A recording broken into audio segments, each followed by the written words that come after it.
Buenas tardes, mis bellas señoras. Bienvenidos otra vez a su clase de moral básico. Iniciamos nuestro tema poniéndonos en la presencia de Dios Padre y con la oración de la Sagrada Familia. En el nombre del Padre, del Hijo y del Espíritu Santo. Amén.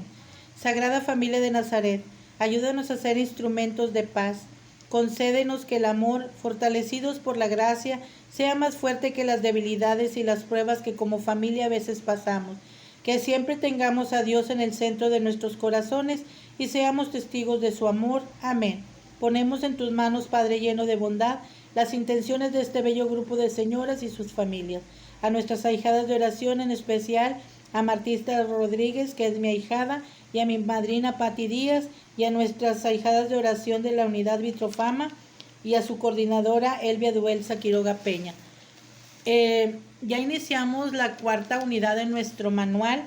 En este último capítulo nosotros profundizaremos en algunos personajes del Evangelio que contienen enseñanzas particulares, ¿verdad? El tema que vamos a ver hoy es el 4.1, el reino de Dios anunciado por Jesús.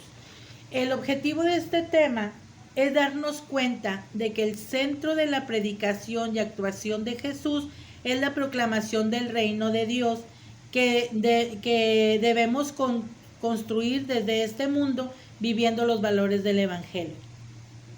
Este reino es la realización plena del plan divino de salvación. Es lo que Dios quiere para el hombre, que es una comunión perfecta con Él, ¿verdad? Y con el prójimo, bajo el reinado paterno y providencial y glorioso de Dios, donde pues haya el amor a Dios y al prójimo. En esto consiste pues el reino de Dios, muchachas. Vamos a hablar un poquito sobre el reino de Dios sobre los hombres. Dice que es el tema central de la revelación de Jesucristo, como lo había sido en el Antiguo Testamento, donde se concebía pues a un Dios que reinaba sobre Israel, tanto en lo espiritual como en lo temporal.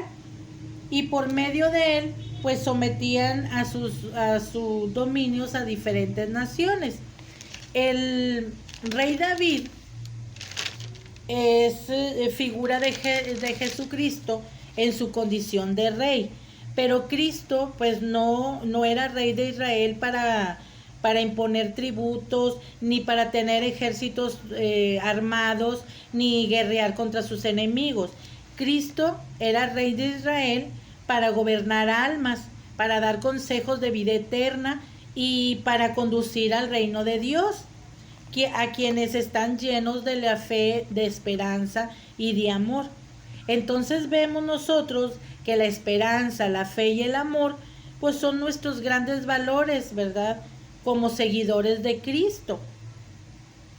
Veamos qué implica el reinado de Dios. Dice, la nueva etapa del reino de Dios que trae consigo la obra redentora de Cristo, constituye un cambio en la historia de la salvación que exige un cambio radical en la conducta del hombre hacia Dios. Ejemplo, Juan el Bautista, que es el precursor de Jesucristo, nos proclama: haced penitencia porque está por llegar el reino de los cielos. Esto lo encontramos en el libro de Mateo, capítulo 3, versículo 2. Fíjense que la llegada del reino implica una intervención salvadora de Dios, pero también pues una exigencia a los hombres a que se abran a la gracia divina y rectifiquen su conducta, ¿verdad? Ya que la humanidad pues tenemos la condición del pecado por el pecado original. Ya en la llegada del reino pues exige a todos los hombres pues que hagan penitencia sobre la vida pasada, ¿verdad? Para poder nosotros estar en el reino de Dios, o el hombre en el reino de Dios, se necesita un cambio en él, pero no solo un cambio de forma de vivir, sino en todo su ser, ¿verdad? Dar un nuevo sentido a nuestra vida, ya ahora enfocado en la dirección correcta que es hacia Dios, ¿verdad? Con Jesús pues se inicia el reino porque no solo lo anuncia, sino porque lo realiza con su presencia, sus obras y sus signos, con su muerte y su glorificación.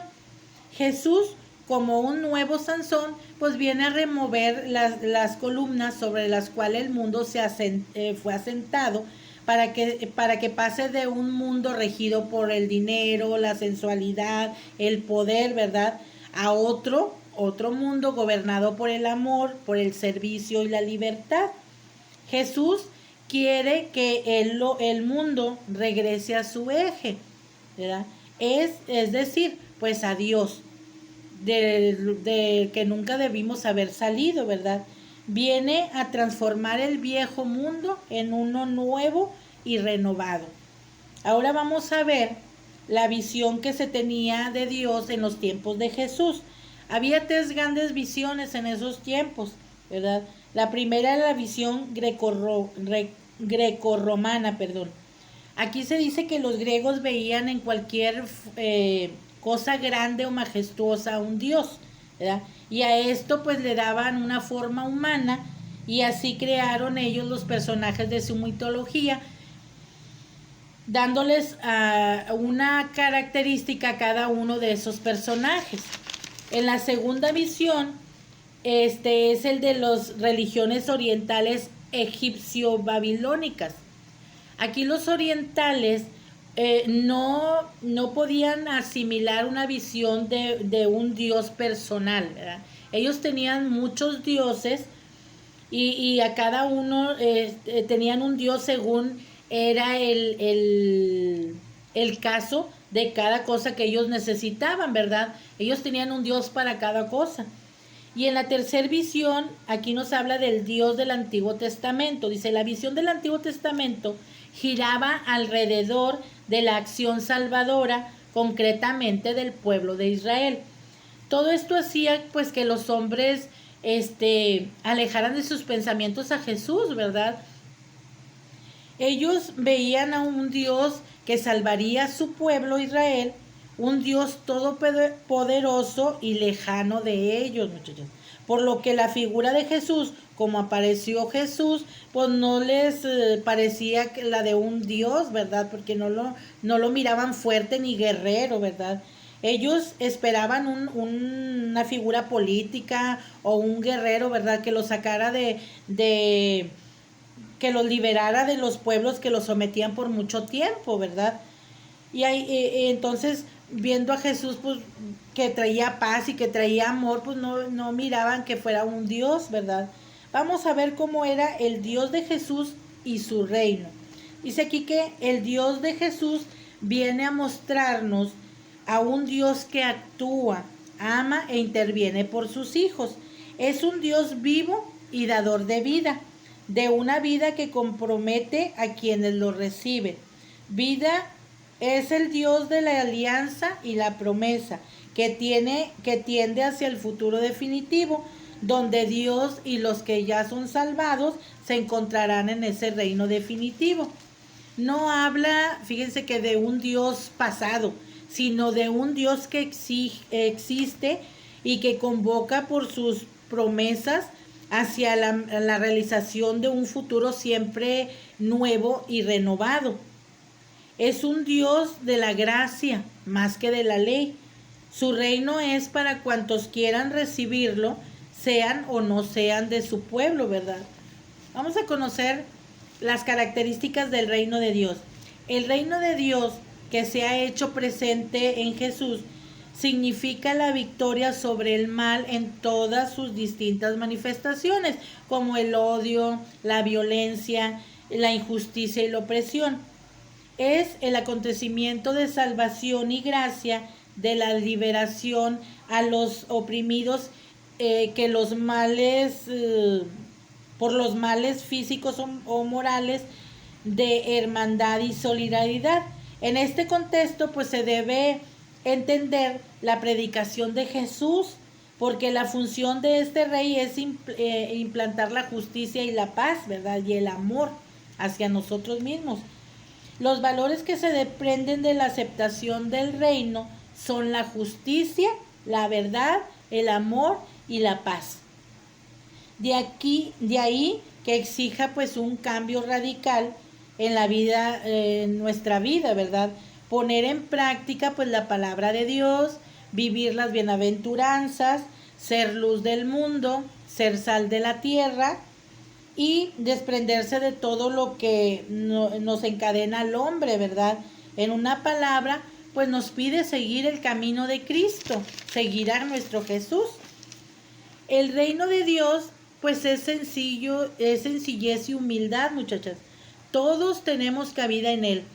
Cuando vuelva Cristo glorioso a juzgar tanto a vivos y muertos y haga entrega al Padre del reino eterno y los justos participen del banquete celestial. Este reino al cual el rey invita a todos sin excepción, tiene en la tierra el banquete eucarístico, que es donde nos invitan todos los domingos a participar del banquete celestial que es la Eucaristía, ¿verdad? Vamos a conocer las exigencias del reino. Dios dice aquí que nos exige una respuesta libre y radical de nosotros y la conversión. Eso viene en el libro de Mateo capítulo 4 versículo 17. Nos exige esta conversión como respuesta al mensaje de Jesús.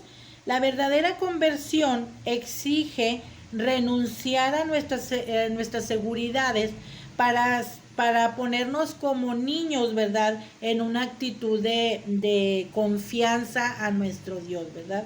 La verdadera conversión nos mueve pues a una constante búsqueda del reino de Dios, su justicia, a cumplir pues la voluntad del Padre, ¿verdad? Que siempre andamos pidiendo en el Padre nuestro, venga a nosotros tu reino.